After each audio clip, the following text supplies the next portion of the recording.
પંચાયત સમાચાર 24 માં આપનું સ્વાગત છે।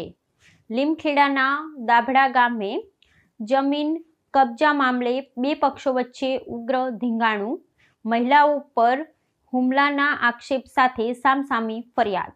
દાહોદ જિલ્લાના લીમખેડા તાલુકા અંતર્ગત આવતા દાભડા ગામમાં જમીનના કબજાના મુદ્દે બે જૂથો વચ્ચે ઉગ્ર ધીંગાણું સર્જાયું છે। લાંબા સમયથી ચાલી આવતા જમીન વિવાદે અચાનક હિંસક સ્વરૂપ ધારણ કરતા બંને પક્ષો સામસામે આવી ગયા હતા, જેના પરિણામે ગામમાં તંગદિલીનો માહોલ છવાયો છે। આ ઘટનામાં મહિલાઓ પર પણ શારીરિક હુમલો કરવામાં આવ્યો હોવાનો ગંભીર આક્ષેપ ઉઠવા પામ્યો છે, જેને પગલે સ્થાનિક પ્રશાસન અને પોલીસ તંત્ર સતર્ક બન્યું છે। પ્રાપ્ત સત્તાવાર માહિતી અનુસાર આ સમગ્ર વિવાદ દાભડા ગામના ખાતા નંબર 146માં સમાવિષ્ટ સર્વે નંબર 93 પૈકી 6ની જમીનના માલિકી હક અને તેના કબજાને લઈને ઉદ્ભવ્યો છે।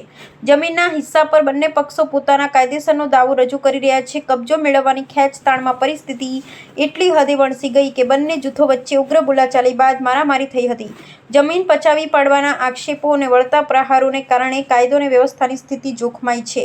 આ હિંસક ઘર્ષણ બાદ બંને પક્ષો દ્વારા સ્થાનિક પોલીસ મથકે સામસામી ફરિયાદો નોંધાવવાની કાનૂની તજવીજ હાથ ધરવામાં આવી છે। પોલીસે તાત્કાલિક ઘટના સ્થળે પહોંચીને સ્થિતિને કાબૂમાં લીધી છે અને ગામમાં શાંતિ જળવાઈ રહે તે હેતુથી જરૂરી પોલીસ બંદોબસ્ત ગોઠવી દીધો છે।